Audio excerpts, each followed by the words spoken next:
안녕하세요. 주식 등대직입니다. 11월 3일 금요일 시황 말씀드리겠습니다. 오늘 시장은 어제보다는 못하지만요. 그래도 약간 플러스가 나면서 끝나줬습니다. 어제 급등했던 탓에 오늘 이렇게 매물이 많이 나올 걸로 예상을 했습니다만은 그런 대로 무난하게 오늘 고비를 넘기지 않았나 이렇게 생각을 합니다.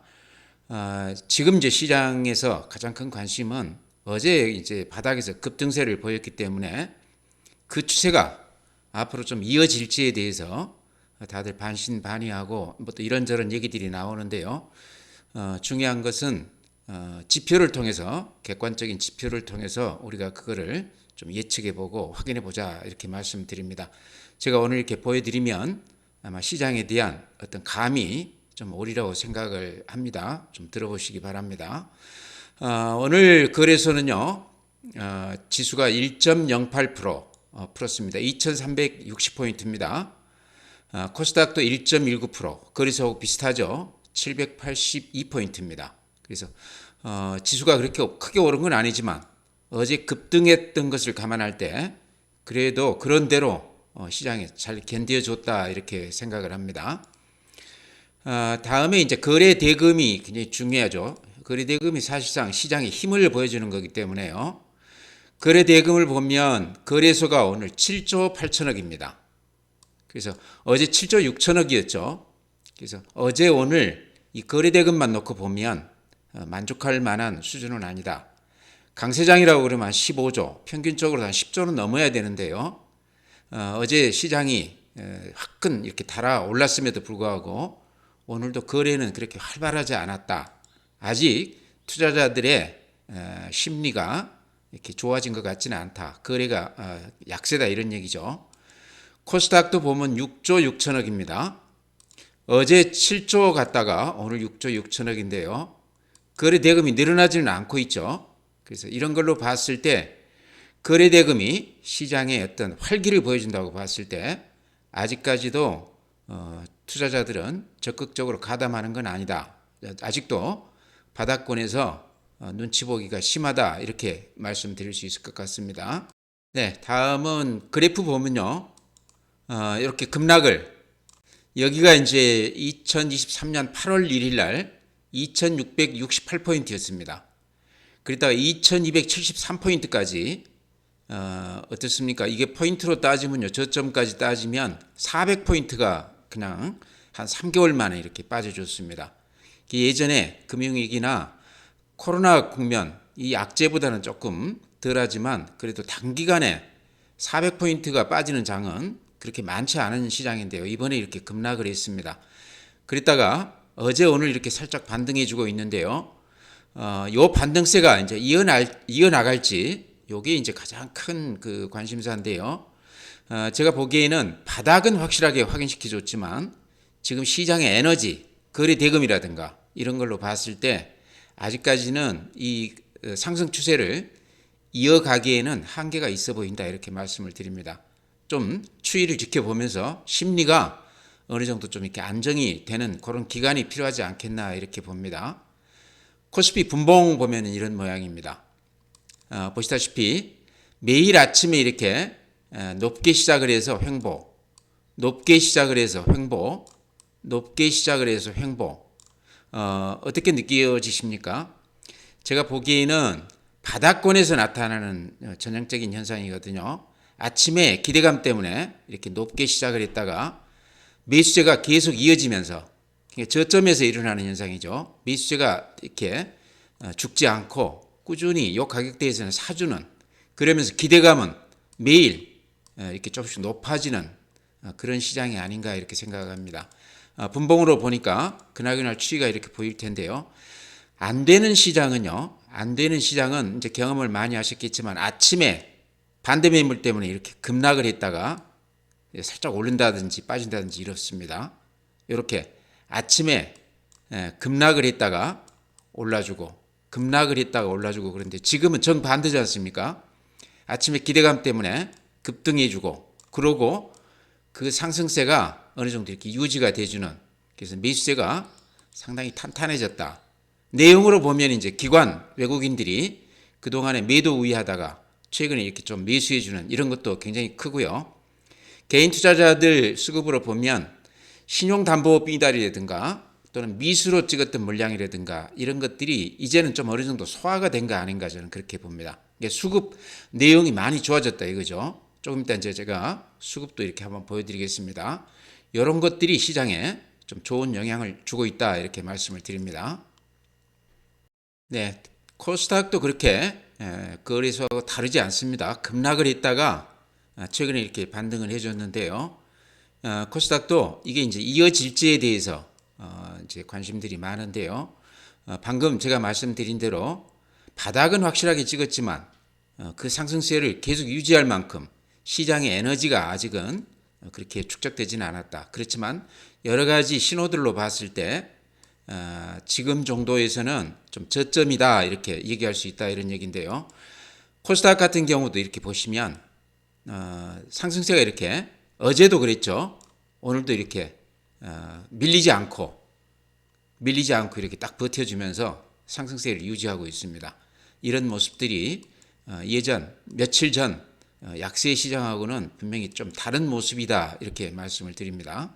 다음에요 이제 그래프 본 김에 월봉 제가 한 10일 전부터 꾸준히 이렇게 보여드렸던 코스피 거래소 월봉을 이렇게 긴 시각으로 이렇게 봤을 때요. 요 추세선이 아주 단단하다 그런 말씀 드렸습니다.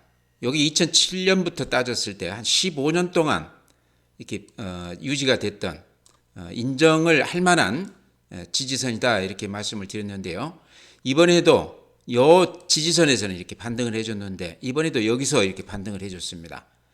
요게 무너진다고 그러면 또 이제 굉장히 큰 악재다 이렇게 볼 수 있는데 예전에 코로나 때 이렇게 무너졌었고요.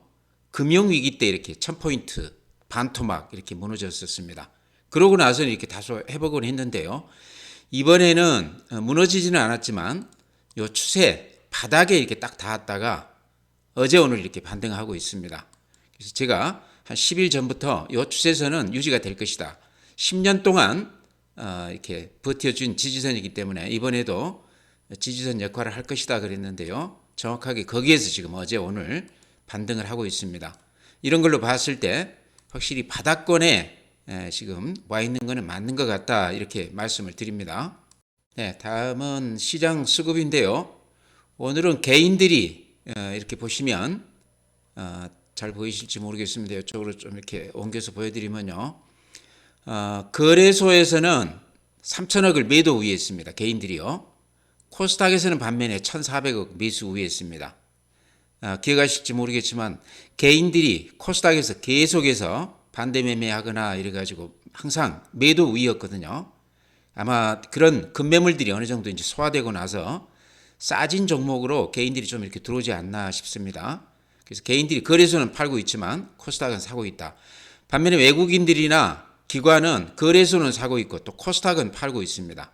그래서 지금까지하고 추세는 조금 달라졌다 이런 말씀 드립니다. 그렇게 말씀드리고요.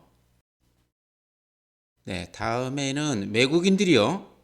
어제 오늘 이렇게 뭐를 많이 사나 이렇게 체크를 해보면요. 오늘 것만 이렇게 보여드리면 삼성전자 120만 주, SK 하이닉스 72만 주, 어제에 이어서 반도체 대표 종목들 이렇게 많이 산다. 이게 이제 눈에 띄고요. 또 하나 최근에 와서 외국인들 그 동향 중에 좀 특이한 게요. 카카오를 그렇게 많이 사고 있습니다. 근데 오늘 보니까 기관들도 59만 주를 사줬고요. 또 네이버 같은 경우는 오늘 한 20만 주 매수 후에 기관이 한 10만 주. 그래서 그동안에 좀 잊혀졌다 이렇게 할 수도 있는 플랫폼 기업을 이렇게 강력하게 매수하고 있습니다. 그래서 오늘은 제가 카카오에 대해서 조금 이따 종목 말씀드릴 때 제가 좀 자세하게 제 생각을 좀 말씀드릴까 그럽니다. 네, 다음은 국내 증시 자금 동향 이렇게 보면요. 고객 예탁금, 개인들 계좌에 있는 현금을 모아놓은 것들이죠. 46조입니다. 그러니까 50조가 항상 넘어가다가 많이 줄었죠. 한 5조가량 준 것 같은데요. 얼마 안 되는 것 같아도 이게 굉장히 시장에 영향이 큽니다. 개인들 5조는 아마 기관 외인들 한 20, 30조 정도 영향력이 있지 않을까 이렇게 생각을 합니다. 최근에 한 3달 동안 이렇게 꾸준히 이렇게 빠져나갔는데요. 시장이 안 좋으면 뒤늦게 이렇게 개인들 돈들이 빠져나갑니다. 이게 좀 아쉽죠. 오히려 이렇게 바닥일 때 개인들 좀 돈들이 들어와야 되는 시기인데 오히려 이렇게 빠져나가고 있다는 거죠. 이제 이럴 때 또 기관하고 외인들이 얄밉게도 들어와서 그런 물량들을 이렇게 사가고 있습니다. 고객 예탁금만 빠져나간 게 아니고요. 신용융자금도 꾸준히 20조를 넘다가 지금 16조 8천억이죠. 그러니까 4조가량 이렇게 빠져나갔는데 이것도 상당히 큰 금액입니다. 그러니까 이럴 때 사실은 신용을 쳐서 주식을 사놓으면 바닥에서 사는 건데 이 바닥에서 다 지금 담보 미달돼서 털리는데 기관이나 외인들은 오히려 여기서 그런 물량들을 주워 담는다 이런 얘기죠. 이게 수없이 반복된 패턴이거든요. 바닥권에서 개인들 그 물량 털리면 그 물량들을 받아서 급등을 시키는 게 아주 전형적인 패턴입니다. 한 번도 예외 없이 맞아가고 있거든요. 그래서 이제 제가 말씀드리기를 지금이 바닥권으로 보이기 때문에 여러 가지 이런 동향을 봤을 때 돈이 있으면 무조건 밑에서 사라 이런 말씀 드렸고요. 승부를 한번 봐도 되는 때다 이런 말씀 드렸고 가지고 계시다고 그러면 웬만큼 나쁜 종목이 아니라고 그러면 한번 버텨보자 그런 말씀 드렸습니다. 어제 오늘 아마 그런 제가 드린 말씀이 아마 좀 생각이 나셨을 거라 이렇게 생각을 하는데요. 지금도 마찬가지입니다. 신용이 이렇게 털려나가고 있고 개인들 돈들이 빠져나가고 있고요. 팔고 나가겠죠 분명히. 그런 물량들을 기관이나 외인들이 다 받아서 어제같이 급등을 시키고 오늘도 이렇게 상당히 단단한 모습을 보이는데요. 이런 게 좀 아쉽다는 거죠. 미수금도 보면은요. 지금 미수금이 9,920억이니까 1조가 넘었다가 살짝 줄기는 했습니다만은 절대 금액이 여전히 높습니다. 영풍제지가 지금 6일째 하종가 치면서 물건이 안 팔린다고 그래요. 그걸 팔아야 미수금이 회수가 될 텐데 키움증권에서 아마 5천억 가까이 지금 손해가 나 있다고 그렇게 얘기를 들었습니다. 그러니까 요 미수금을 이제 지표 지금 그 영풍제지 관련해서 한 5천억이라고 그러지만 나머지 금액도 지금 5천억이 넘지 않습니까? 그래서 요 미수도 좀 털리는 국면이 제가 보기에는 시장의 어떤 안정성이라고 그럴까요? 시장이 조금 다소 안정이 되는 그런 국면이 되지 않겠나 싶습니다. 지금 미수 금액이 제가 보기에는 대단히 크다. 요게 이제 매물로 급매물로 이렇게 쏟아진다는 얘기죠. 특히나 이제 영풍제지 이쪽 관련해서 미수금 발생해 가지고 이렇게 그래프가 아주 급하게 이렇게 상승해 있는 그런 모양을 보이고 있습니다. 네, 다음은 해외 시장입니다. 어제 해외 시장이 좋았습니다. 그게 이제 또 우리한테 오늘 영향을 좀 주었다. 우리가 앞서서 먼저 이렇게 급등하고 나서 미국이 오르는 것 같아요. 어제 미국 시장이 어제 우리 시장을 조금 따라온 거 아닌가 그런 생각도 듭니다. 이게 이제 농담이 아니고요. 실제로 그런 게 조금 작용하는 것 같아요. 우리 시장이 먼저 좀 이렇게 미리 보여주고 그 다음 날 또 미국 시장이 그대로 이렇게 따라오는 그런 모습도 최근에는 아주 빈번하게 일어나고 있습니다. 먼저 이제 다우 그래프 보면 조금 변화가 있습니다. 제가 항상 요 추세 이렇게 그려드리고 요 추세를 항상 극복을 못하고 한계를 보여줬다 이렇게 말씀을 드렸는데요. 어제 이렇게 양봉이 길쭉하게 나면서 살짝 위로 고개를 쳐들었습니다. 그 다음에 요 그 각도가 상당히 가파르죠. 바닥에서 올라오는 각도가 상당히 가파르다. 이런 걸로 봤을 때 미국 시장도 이제는 바닥을 좀 찍은 거 아닌가. 금리가 이제는 더 이상 인상될 것 같지 않다. 이런 기대감 때문에 전체 시장도 바닥을 좀 찍은 거 아닌가 이런 생각도 듭니다. 오늘 밤에도 봐야 되겠지만 이 추세가 이어진다고 그러면 우리 시장도 이제 어느 정도 심리적으로 좀 안정이 되지 않겠나 이렇게 생각을 합니다. 나스닥도 이런 모습입니다. 그러죠? 바닥에서 이렇게 반등을 했습니다. 그렇지만 요 아직 추세를 확실하게 이렇게 넘기지는 못했죠. 만약에 요 추세를 넘기는 모습이 나타난다고 그러면 제가 보기에는 심리적으로 많이 안정이 되면서 새로 이렇게 매수세들이 시장에 이렇게 좀 유입되지 않겠나 이렇게 보입니다. S&P 500 마찬가지고요. 필라델피아 반도체 다 모습들이 비슷하죠. 오늘 니케이 플러스 1.1% 우리하고 비슷합니다. 대만 플러스 0.8% 다 비슷합니다. 독일 1.4%, 프랑스 1.8%, 미국 시장하고 비슷하죠. 상해 플러스 0.67%, 상해도 최근에는 이렇게 바닥에서 살짝 이렇게 반등해 주는 맛이 있습니다. 경기 부양 얘기도 나오고 그렇죠. 항생, 홍콩 지수. 홍콩 지수도 눈에 띌 정도는 아니지만 바닥은 찍고 이렇게 좀 돌아서는 그런 모습입니다. 우리 시장이요, 미국과 중국 그 중간 정도에 이렇게 좀 닮아 있다고 이렇게 봤을 때 중국 시장도 이제는 최악은 좀 벗어난 거 아닌가, 이런 게 지금 우리 시장에도 조금 영향이 있는 것 같다 이렇게 말씀을 드립니다. 네, 오늘 개별 종목은요, 아까 제가 시작하면서 그런 말씀 드렸습니다. 카카오가 잊혀진 종목이죠. 우리 기억에서 거의 뭐 이렇게 잊혀진 종목인데, 최근에 좀 주목할 부분이 외국인들이 이렇게 많이 사고 있어요. 카카오가 한 보름째 많이 살 때는 한 40만 주, 적게 살 때는 한 9만 주, 어제도 19만 주, 오늘 3만 주, 20만 주, 뭐 10만 주 이렇게 많이 사고 있거든요. 요게 이제 어쩌다 사는 게 아니고 계속해서 추세적으로 이렇게 사고 있습니다. 기관이 오늘 한 59만 주 샀고요. 어제 한 16만 주. 그동안에 좀 팔다가 다시 외국인들하고 이렇게 같이 동참하고 있는데요. 증시 격언에 그런 얘기가 있지 않습니까? 재료보다 수급이다, 그런 얘기가 있습니다. 아주 중요한, 굉장히 유명한 그 경고인데요. 카카오를 지금 놓고 봤을 때 뭐 국회에 불려가고 여러 가지 뭐 카카오뱅크도 어쩌면 뺏길지도 모른다, 그런 얘기들도 나오고 있고, 악재가 재료만 봤을 때는 주가가 전혀 힘을 못 쓰게끔 그렇게 되어 있는데, 수급에서는요, 요 틈을 비집고 외국인들하고 기관들이 아주 굉장히 많이 사고 있습니다. 카카오는 사실은 잊혀진 종목이기도 하고, 이 주식을 가진 개인 투자자들은 이렇게 마음고생을 많이 한 주식입니다. 그러죠? 여기 일봉으로도 이런데요. 제가 주봉으로 한번 보여드릴까요? 주봉으로도 이런 모습입니다. 한 2년 동안 바짝 한 10배 올랐다가 3년 동안 17만 원에서 4만 원이면 4, 4, 16이죠. 4배가 빠졌습니다. 아마 이건 물려서 제쳐놓으신 분들도 굉장히 많을 텐데요. 주식이라는 게 이렇게 바닥이 있으면 또 바닥에서 이렇게 또 반등도 있죠. 그래서 이렇게까지 많이 빠졌기 때문에 아마 외국인들이 좀 이렇게 눈여겨보지 않나, 그런 생각도 듭니다. 예전에 제가 카카오 가지고 수익을 많이 냈던 종목입니다. 10배 이상 이렇게. 최근 제가 한 2, 3년 동안에 가장 큰 수익을 남겼던 주식이 카카오거든요. 그랬다가 이제 이게 추세가 무너질 때 이때 제가 매도해야 된다. 그 후로도 카카오에 대해서는 계속 매도해야 된다, 이런 말씀을 드렸었는데요. 지금 이 단계에서 이 주봉으로 봐도 많이 빠졌지 않습니까? 4배. 실적이 그렇게 나쁜 건 아닙니다. 카카오 이제 그 재무제표 들어가서 보시면 실적이 그렇게 떨어지는 건 아니에요. 근데 이상하게 악재들이 많이 쏟아지면서 이제 여러 가지 힘든 일을 많이 겪었는데요. 외국인들 한 보름째 계속해서 이렇게 많이 사고 있고, 또 어제 오늘은 기관들도 한 50만 주가량 이렇게 사고 있다.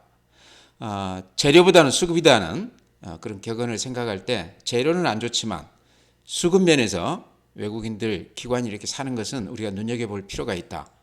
가지고 계시다고 그러면 이제는 좀 마지막 고비에서 털리지 말고 한번 가지고 가봐야 되겠다, 그렇게 말씀드리고요. 안 가지고 계시다고 그러면 그냥 사놓고 진득하게 한 1, 2년 버틴다는 기분으로 사놓으셔도 되는 국면이 아닌가, 그런 생각도 듭니다. 이제 네이버하고 같이 이렇게 생각을 볼 수밖에 없는데요. 네이버 같은 경우는 네이버 이제 대화형 인공지능 서비스죠. 챗GPT, 그리고 클로바 X라고 그러는데요. 우리 그 말로서는 네이버가 비교가 안 되게 데이터가 많다고 그럽니다. 챗GPT보다요. 그래서 그런 걸로 봤을 때 카카오도 지금 얘기가 되고 있죠.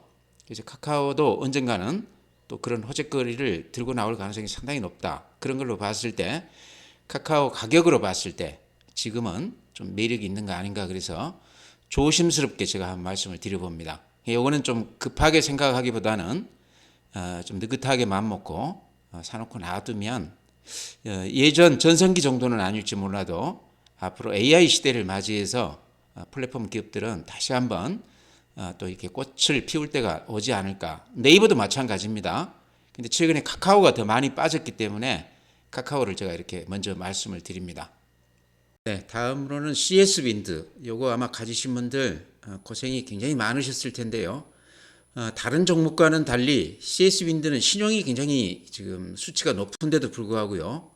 다른 종목들이 신용이 많이 털렸는데 CS 윈드는 신용이 여전히 84만 9천 주니까요. 요 그래프 보시면 이 까만색이거든요. 안 털리고 초지일관 이렇게 보유하고 있습니다. 저는 굉장히 잘하는 지금 매매다 그렇게 생각하거든요. CS 윈드는 실적으로 보나 여러 가지 앞으로 성장성으로 보나 기대감이 굉장히 높은 종목인데 최근에 제가 보기에는 턱없이 많이 빠진 종목이다. 이 하락폭이 너무 과했다 저는 그렇게 봅니다. 지금 여기서 이렇게 보면은 6월 21일 날 89,000원에서요. 11월 2일 날 44,550원까지 이렇게 빠졌습니다. 그러니까 단숨에 2배 이상 이렇게 빠졌습니다. 실적이나 성장성이 뒷받침이 되는 종목임에도 불구하고 이렇게 급락을 한 케이스는 그렇게 많지 않은데요. 아마 이 종목의 어떤 성장성, 실적에 대한 믿음이 있기 때문에 신용으로 들어가신 분들도 안 팔고 버티고 있는 거 아닌가 저는 그렇게 봅니다. 지금도 저는 여전히 가지고 가보자, 한번 버텨보자 이렇게 말씀을 드립니다. 왜 그러냐 하면요. 이게 신용이 많이 들어와 있기 때문에 공매도 세력이라든가 이런 쪽들이 오히려 이렇게 강하게 좀 매도를 한 것 같고요. 그 다음에 기관이나 외국인도 이렇게 신용이 많이 실려 있기 때문에 여기에 언젠가는 털리겠지. 지금 이렇게 신용이 많이 실려 있는 종목은 들어가지 않겠다 하는 그런 시각도 좀 작용하는 것 같아요. 근데 아직까지도 이렇게 털리지 않고 있는데요. 가지고 가다 보면 저는 CS 윈드의 어떤 성장성이 주가에 반영이 되리라고 봅니다. 오늘 그 다월투자증권에서요. CS 윈드에 대해서 리포트를 하나 내놨는데요. 제목이 그렇게 되어 있네요. 고금리라는 높은 언덕 하나만 지나면 된다. 고금리 때문에 해외 주요 업체들이 상당히 고전하고 있다. 그런 것들도 이제 작용을 했는데요, 주가에. 이것만 지금 극복하면 된다 그랬는데 최근에 금리 추세가 이제 고점을 찍고 이제 더 이상은 미국 이제 국채 금리 올리지 않겠다 이제 이런 얘기가 나오고 있는데요. CS 윈드도 그 혜택을 좀 입지 않겠나 이렇게 생각을 합니다. 그래서 금년에는 이제 IRA 보조금 관련해서요. 2029년까지 따지면 근한 2조 원 정도 수혜를 볼 수 있다고 그래요. CS 윈드가.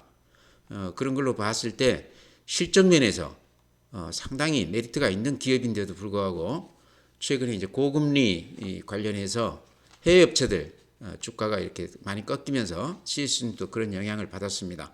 근데 지금 가격으로 봐서는 팔아서는 안 된다 저는 그렇게 봐요. 물론 지금 신용이 많이 지금 들어와 있기 때문에 여기서 이렇게 좀 올랐을 때 단기 매물은 많이 쏟아질 거로 생각을 합니다. 이제 그런 과정을 거치면서 상승 추세를 이어가지 않을까 저는 그렇게 보거든요. 그래서 CS 윈드 가지고 계시다고 그러면 이왕 여기까지 왔으니까 더 버텨보자 이렇게 말씀을 드립니다. 다음에요. 오늘 로봇주들이 대단히 좋았습니다. 그동안에 조정폭이 컸었는데 예를 들어서 레인보우 로보틱스 대장주라고 봐야 되겠죠. 24만 2천 원까지 갔다가 지금 15만 원이니까 한 20% 정도 조정받았죠. 그러면서 이렇게 이쁘게 바닥에서 이렇게 돌리고 있습니다. 또 하나 이제 최근에 상장된 두산 로보틱스도요.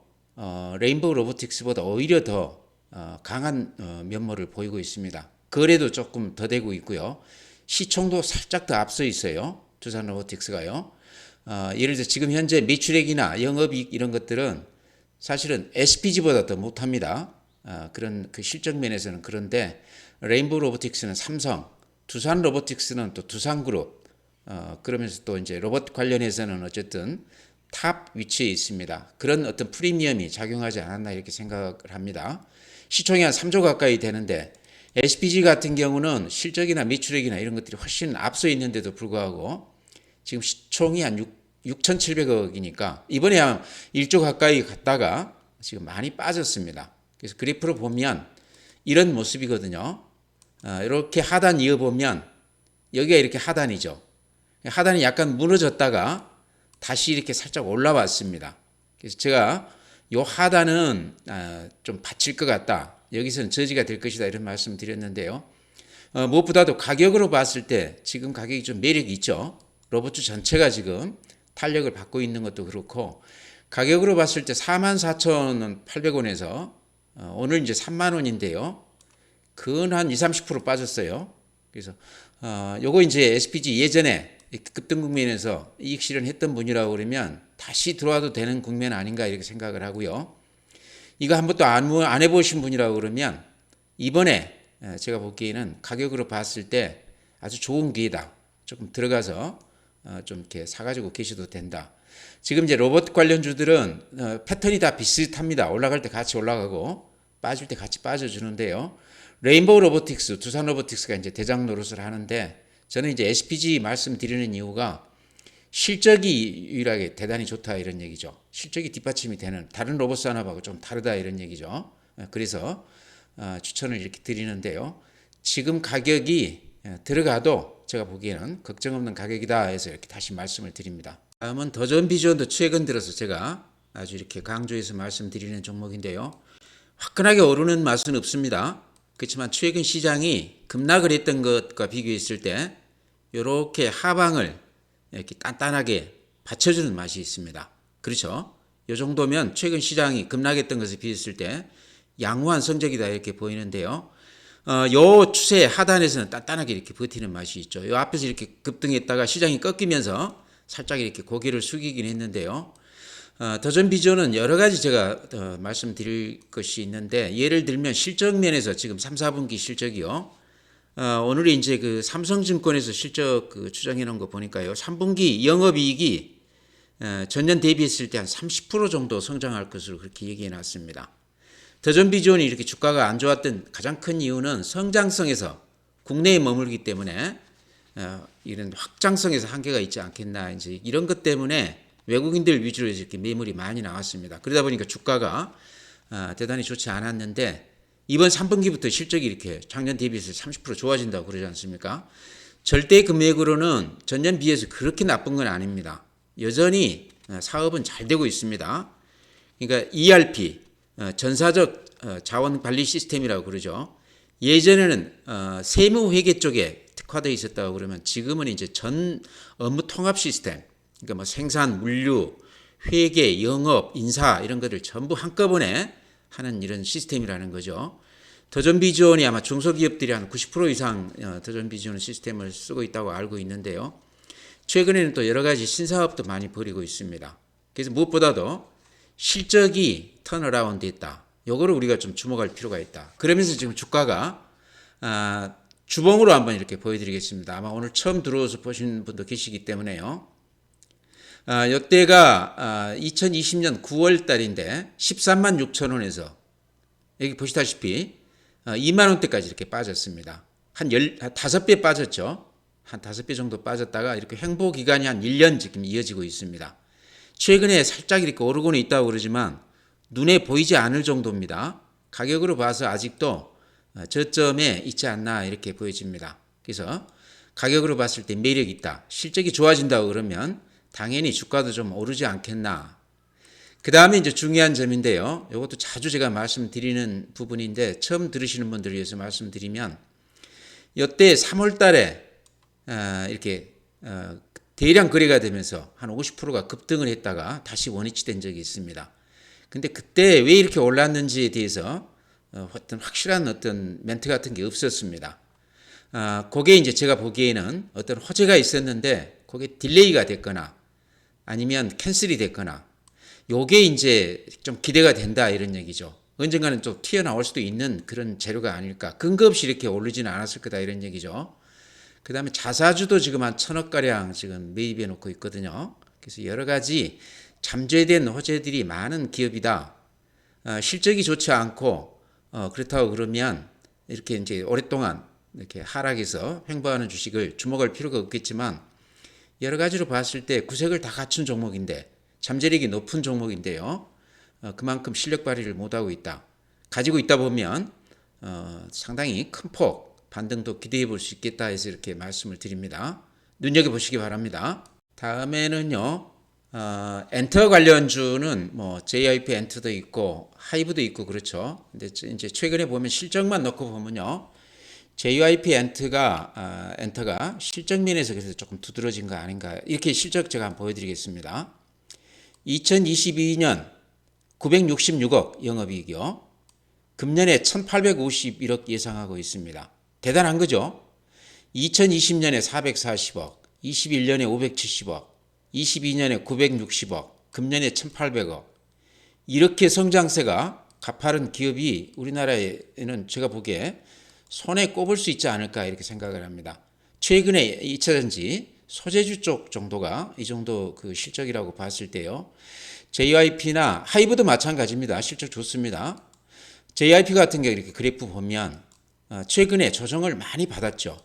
거의 한 반년 동안 14만 원에서 지금 이제 10만 원까지, 그러니까 한 30% 정도 조정을 받은 건데요.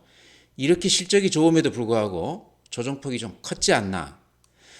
제가 이제 항상 드리는 말씀이 우리나라 수출 품목 가운데 자동차도 있고 반도체도 있고 선박도 있지만 엔터만큼 한류 바람을 타고 가장 그 기대가 되는 업종도 없다. 가장 그 경쟁력이 있는 수출품이 아닌가 저는 그렇게 보거든요. 이 추세가 저는 앞으로도 계속 확장되면서 이어질 것으로 이렇게 봅니다. 한류 바람이 쉽게 꺼질 바람이 아니다 저는 그렇게 보거든요. 그 핵심에가 이제 하이브하고 JYP가 있다는 얘기죠. 그래서 이런 종목들은 이렇게 빠졌을 때 사놓고 중장기 길게 보고 가지고 간다 생각하시면 예전에 삼성전자 3, 4만 원대 사서 몇십 배 이렇게 수익이 났듯이 저는 엔터 관련주들도 앞으로 큰 수익을 낼 수 있는 그런 산업이다 저는 그렇게 봅니다. 그래서 JYP 지금 한 6개월 조정을 받았는데요. 하이브도 마찬가지입니다. 하이브 제가 그래프 다시 한번 보여드리겠습니다. 비슷해요. 조정을 이렇게 깊이 받았습니다. 그러면서 지금 이쪽에서 바닥에서 이렇게 강한 모습을 보이고 있는데요. 엔터 관련주들 안 가지고 계시다고 그러면 이쪽도 꼭 가지고 가야 되는 종목 아닌가, 포트에다가 한 종목 정도는 넣어놔야 되는 종목 아닌가 해서 이렇게 말씀을 드립니다. 네, 다음은 이제 소형주 중에 제가 가끔 이렇게 추천드리는 종목인데요. 한스바이오메드라고 여성 그 가슴 보형물 이쪽에 그 매출이 한 40% 넘었던 그런 기업입니다. 그 외에 인공뼈, 또 인공피부 이런 것들 하고 있는데요. 사고가 나서 한 3년 적자가 나다가 최근에 이렇게 금년에 이제 흑자 전환되는 그런 기업입니다. 최근에 보면은 많이 빠졌다가 지금 한 3일간 살짝 이렇게 반등을 하고 있는데요. 그래프로 보셔야 아마 더 눈에 띌 겁니다. 제 유튜브 오랫동안 들으신 분들은 10,000원 이하 9,000원대부터 제가 이렇게 꾸준히 추천드린 거 아마 기억하시죠? 어찌 보면 수익률이 가장 큰 종목일 수 있습니다. 3배 정도 올라줬거든요. 그래서 3배 정도 올라줬다가 3만 원 가까이 됐다가 지금 15,000원이니까 다시 반토막 났습니다. 그래서 많이 빠져진 종목이거든요. 그래서 무엇보다도 이제 주목할 게 흑자 전환 이제 하고 있고 아이템이 굉장히 좋다. 인공뼈, 인공피부, 또 여성들 가슴 보형물 이런 쪽. 그 다음에 이제 또 하나 눈여겨 본다고 그러면요. 이제 그 오스테미 임플란트, 여기가 그 임플란트 쪽이니까 한스바이오메드하고는 조금 이렇게 매치가 되는 그런 회사거든요. 같은 업종이다 이렇게 볼 수도 있는데 여기 지금 한스바이오메드 2대 주주입니다. 한 11% 정도 지분을 가지고 있습니다. 또 오스테미 임플란트 그 최기호 회장이 개인적으로 제가 알기로는 거의 한 10% 가까이 지분을 좀 가지고 있었던 것으로 아는데요. 최근에 확인된 건 아니지만 아마 고점에서 아마 그 좀 팔았던 것 같아요. 이게 한 3배가 올랐기 때문에 밑에서부터요. 그다음에 CB도 한 10,000원에서 그 받은 거기 때문에 3만 원 정도 갔다고 그러면 일단 좀 팔았다고 봐야 되겠죠. 그래서 제가 보기에는 다시 반토막이 됐기 때문에 다시 좀 들어올 수도 있는 그런 가격대가 아닌가. 그러니까 여기서 이렇게 급등시켜서 여기서 매도를 했다고 그러면 그 세력들이 다시 들어올 만한 가격이다 이런 얘기입니다. 누가 됐든요. 그래서 가격으로 봤을 때 다시 들어가도 될 만한 그런 가격이다. 가장 큰 특징은 그동안에 고생을 했다가 흑자기조 전환했다.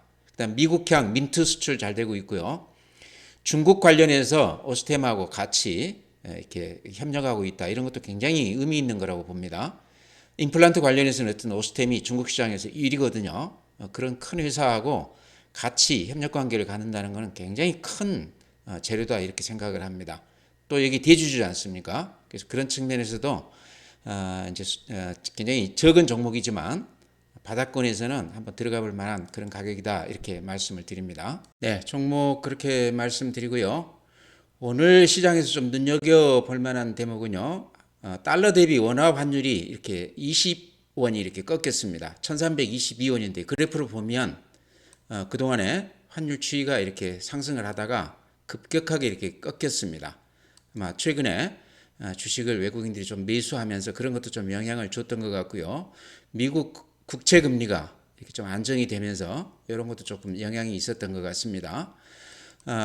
그 다음에 이제 제가 항상 말씀드리는 부분이 지금 시장이 월봉으로 이렇게 봤을 때 10년 넘게 15년 동안 이렇게 유지됐던 요 지지선 하단에 부딪혔다 이런 얘기죠. 정확하게 어제 오늘 요 하단에서 이렇게 양봉이 살짝 나고 있습니다.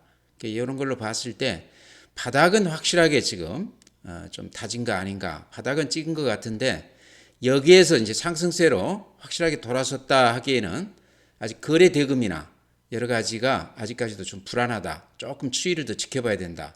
이제 그러면서 매수할 때 쫓아가지 말고 좀 이렇게 방어적으로 호가를 좀 아낄 필요는 있겠다 이렇게 생각을 합니다. 그래서 아직까지는 이제 다음 주에 좀 지켜봐야 되겠지만 수급이라든가 거래 대금이라든가 여러 가지 예탁금이라든가 이런 지표들을 좀 확인해 가면서 매수에 나서자 이렇게 말씀을 드립니다. 오늘 이렇게 마치고요. 다음 주에 뵙겠습니다. 주말 잘 보내시고 다음 주에 또 뵙도록 하겠습니다.